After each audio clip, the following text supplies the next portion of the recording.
this edition of News Today, a series in which we discuss and briefly analyze the important news of the day. Let's have a look at today's main headlines. Rat hole mining method used to rescue workers in the Uttarkashi tunnel collapse. Supreme Court orders the Survey of India to assess Kerala's mega parking project near Mullaperiyar Dam. First regional conference on access to legal aid, strengthening access to justice in the global south, held in New Delhi. Report titled Gender-Related Killings of Women and Girls, Femicide, Feminicide, published by the United Nations Office on Drugs and Crime and UN Women. Stakeholders discuss strategies to tackle cyber fraud in the financial sector. Director of CSIR Center for Cellular and Molecular Biology observes that number of animals used for bringing a single drug into human trials is alarmingly high. Starting with today's first news, the rat hole mining method was used to rescue workers in the Uttarkashi tunnel collapse. This method was used for horizontally drilling for the remaining 10 to 12 meter stretch of debris in the collapsed section of the under construction Silkyara tunnel on the Char Dham route in Uttarakhand. Now let's discuss the concept of rat hole mining in more detail. This type of mining involves digging of narrow pits into the ground, typically just large enough for one person to descend and extract coal. It is mostly prevalent in Meghalaya because of the thinness of coal found there. Once the pits are dug, miners descend using ropes or bamboo ladders to reach the coal seams. The coal is then manually extracted using primitive tools such as pickaxes, shovels, and baskets. However, rat hole mining has various issues. For example, the excavation of rat hole causes the removal of vegetation, leading to soil erosion. This type of mining also contaminates water sources with pollutants and runoff from exposed mining areas. Moreover, cases have been reported where miners succumb to death due to poor ventilation. Also, underage labor is a prevalent issue in rat hole mining. Given the issues, the National Green Tribunal had banned rat hole mining in the year 2014 on grounds of the practice being unscientific and unsafe for workers. However, in 2019, Supreme Court stated that the NGT ban will not be applicable if coal mining is done under the Mines and Minerals Development and Regulation Act and Mineral Concession Rules of 1960. In our next news, the Supreme Court ordered the Survey of India to assess Kerala's mega parking project near Mullaperiyar Dam. Survey of India is the national survey and mapping organization set up in the year 1767. It works under the Department of Science and Technology. Coming back to the news, Survey of India will determine if the mega parking project encroaches on Periyar Lake lease agreement of 1886 territory. Talking about the Mullaperiyar Dam, it was constructed during 1887 to 1895 and is owned, operated and maintained by the Tamil Nadu government. It is located in the upper reaches of the river Periyar, which flows into Kerala after originating in Tamil Nadu. The reservoir lies within the Periyar Tiger Reserve. So now the question is, what's this dispute all about? The dam was constructed based on Periyar Lake lease agreement of 1886 for a lease of 999 years. The agreement was signed between the Maharaja of Travancore and the Secretary of State for India during the British rule. Earlier, the Kerala government claimed that the dam was unsafe and a threat to people living downstream and pitched for building a new dam. Whereas the Tamil Nadu government denies it and is utilizing the dam to its full capacity after structural strengthening. The whole issue sheds light on the importance of dams and dam safety. Dams play a vital role in the overall water security and energy needs of a country. India has the third largest number of dams in the world, and many of them are aging and seismically vulnerable, thus safety becomes paramount. Unsafe dams expose downstream areas to risks of catastrophic flooding and displacement. Moving on, the first regional conference on access to legal aid, strengthening access to justice in the global south, was held in New Delhi. The conference was organized by the National Legal Services Authority in association with the International Legal Foundation, the UN Development Programme, and the UN Children's Fund. Talking about the National Legal Services Authority, it was constituted under the Legal Services Authorities Act of 1987. Its main functions are to provide free legal services to the weaker sections of the society and to organize lok adalats for amicable settlement of disputes. The Chief Justice of India acts as its patron-in-chief, and the senior-most judge of the Supreme Court acts as its executive chairman. Under the Legal Services Authorities Act, state and district legal services authorities are also constituted in every state and district respectively. Now coming back to the news, the initiative aims to tackle the issues related to providing quality legal aid services in the Global South. The term Global South here is used to describe developing or underdeveloped countries primarily located in Asia, Africa, and Latin America.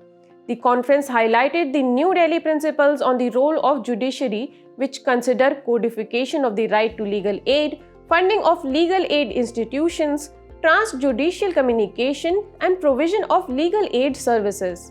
The conference highlights the significance of legal aid. Access to legal aid is an essential component of the right to a fair trial and the right to defense. It can reduce pre-trial detention rates and ensure equal access to justice for the accused. Moreover, it provides a foundation for a justice system based on the rule of law. Under the Legal Services Authorities Act of 1987, free legal aid is entitled to various individuals in India, like members of a scheduled caste or scheduled tribe, victims of trafficking, women or children, mentally ill or disabled persons, victims of disaster and violence, individuals with an annual income less than a state-specified amount for non-Supreme Court cases and less than Rs 5 lakhs for Supreme Court cases. Moving on, a report titled Gender-Related Killings of Women and Girls, Femicide, Feminicide was published by the United Nations Office on Drugs and Crime and UN Women. The UN Office on Drugs and Crimes, headquartered in Vienna, was established in 1997 by merging the UN Center for International Crime Prevention and the UN International Drug Control Program. The office is committed to achieving security and justice for all by making the world safer from drugs, crime, and terrorism. It has 20 field offices covering over 150 countries and works directly with governments and non-governmental organizations. Coming back to the report, it broadly defines the term femicide as intentional killings committed on the grounds of gender-related factors. These factors can include the ideology of men's entitlement and privilege over women, social norms regarding masculinity, and the need to assert male control or power, among other things. Now let's take a look at the key findings of the report. In the year 2022, about 88,900 women and girls were homicide victims worldwide. Around 55% of total female homicide victims are killed by family. Notably, in India, deaths related to dowry, accusations of witchcraft, and gender-related factors have been slowly declining over the past decade. The report has made several recommendations to tackle the issue of femicide. As per the report, there is a need to address social norms at individual, community, and institutional level, provide victims support and assistance, and enable evidence-based comprehensive response. Now, India has taken various measures to check femicide in the country, like the Commission of Sati Prevention Act of 1987, Dowry Prohibition Act of 1961, Immoral Traffic Prevention Act of 1956, Protection of Women from Domestic Violence Act of 2005, and a number of provisions under the Indian Penal Code like Section 376 that punishes rape and Section 304B for dowry death. In another news, stakeholders have discussed strategies to tackle cyber fraud in the financial sector. This was done in the backdrop of increasing digital payment frauds. 70 lakh mobile connections involved in cybercrime were reported through digital intelligence platforms. So let's take a look at different cyber threats involved in digital transactions. The money mule issue occurs when fraudsters contact customers via channels like emails and convince them to receive money into their bank accounts in exchange of attractive commissions. The SIM swap scam is a fraudulent way to get OTP. In phishing scams, personal information such as credit card, debit card numbers, and CVV numbers get stolen. Other cyber threats include impersonation and identity theft. Now, tackling cyber fraud in the financial sector can be quite challenging. This is due to the fact that there is limited coordination between police, banks, and financial entities for real-time tracking and blocking of defrauded money. Also, there is a lack of cybersecurity professionals in financial institutions. Additionally, employees with access to sensitive information may accidentally compromise data. So, what strategies can be adopted to tackle this issue? Firstly, recommendations of the Digital Lending Working Group can be implemented, including setting up of Digital India Trust Agency. A new legislation like Banning of Unregulated Lending Activities Act can be enacted. Also, the response time in handling the alerts on online financial frauds can be improved. Now, India has also taken various steps to tackle cyber fraud in the financial sector, like setting up of Indian Cyber Crime Coordination Center under the Ministry of Home Affairs, the National Cyber Crime Reporting Portal, the Citizen Financial Cyber Fraud Reporting and Management System, and UPI Dispute Redressal Mechanism by National Payments Corporation of India. In the next news, the director of CSIR, Center for Cellular and Molecular Biology, observed that the number of animals used for bringing a single drug into human trials is alarmingly high. Animal experiments are widely used to develop new medicines and test other products' safety. There are a number of ethical issues associated with such animal experiments. First and foremost, animals have the ability to feel pain and stress, and animal testing causes harm to animals through basic physiological need deprivation, invasive procedures, and social deprivation. Also, such tests do not take into consideration the psychological capabilities of animals. For instance, some animals also exhibit empathy, self-awareness, and language-like capabilities. Finally, the benefits to human beings arising out of animal testing are not proven. In this regard, we should follow ethical guidelines for animal experimentation. For example, the 4 R's principle for laws governing utilization of animal experimentation during research calls for reduction, refinement, replacement, and responsibility for the experimental animal. Animal testing is regulated in India through the New Drugs and Clinical Trial Rules of 2023, which aims to replace the use of animals in research, especially in drug testing. It also authorizes the use of non-animal and human-relevant methods such as 3D organoids and organs on chip to test the safety and efficacy of new drugs. Also, the Prevention of Cruelty to Animals Act of 1960 makes provisions to enforce anti-cruelty provisions for experiments on animals. Now let's have a look at today's place in news, which is the country Malaysia with the capital Kuala Lumpur. It is in news because from December, Malaysia has allowed visa-free entry for Indians for a stay up to 30 days. Malaysia is bounded by Thailand and Brunei in the north, Singapore in the south, and Indonesia in the southwest. It consists of 2 non-contiguous regions, the Peninsular Malaysia or West Malaysia, located in Malay Peninsula bordering South China Sea in the east, and the Malaysia Timur or East Malaysia located on the island of Borneo. It borders South China Sea in the northwest, the Sulu Sea in the northeast, and the Celebes Sea in the southeast. Talking about its main geographical features, the major rivers in Malaysia are Pahang, Sarawak, Rajang, Kinabatangan, and its highest point is Mount Kinabalu. As we conclude today's main news, let's go through some quick updates. Indian Ocean Tuna Commission is an intergovernmental organization responsible for the management of tuna and tuna-like species in the Indian Ocean. Its objective is to ensure the conservation and appropriate utilization of fish stocks and encourage the sustainable development of fisheries. India is also a member of the Commission. Israel has been accused of using Mk-84 bombs in the ongoing conflict in Gaza, which are generally filled with tritonal. Tritonal is a mix of 1 part aluminium and 3 parts trinitrotoluene or TNT.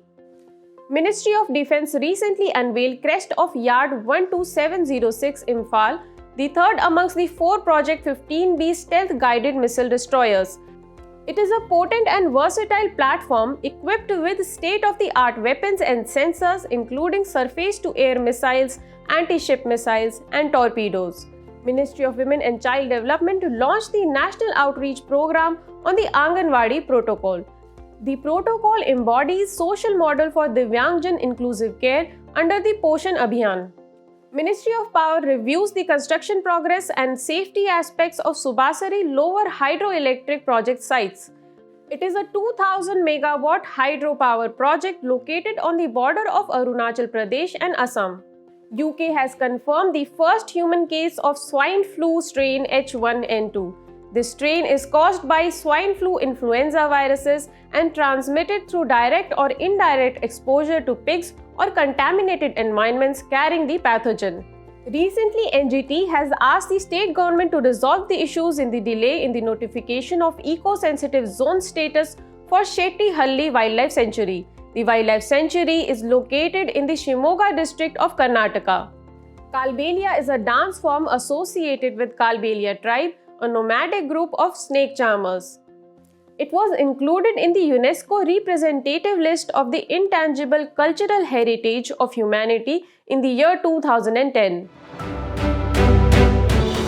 Before we go, it's time to put your knowledge to the test in today's segment of Test Your Learning.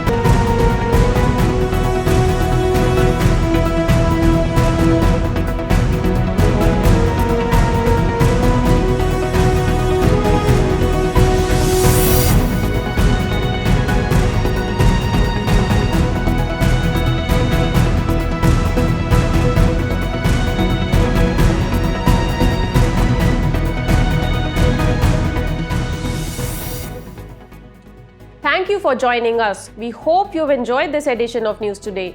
To get the answers to today's quiz and to download the PDF of News Today, make sure to check out the links in the description below.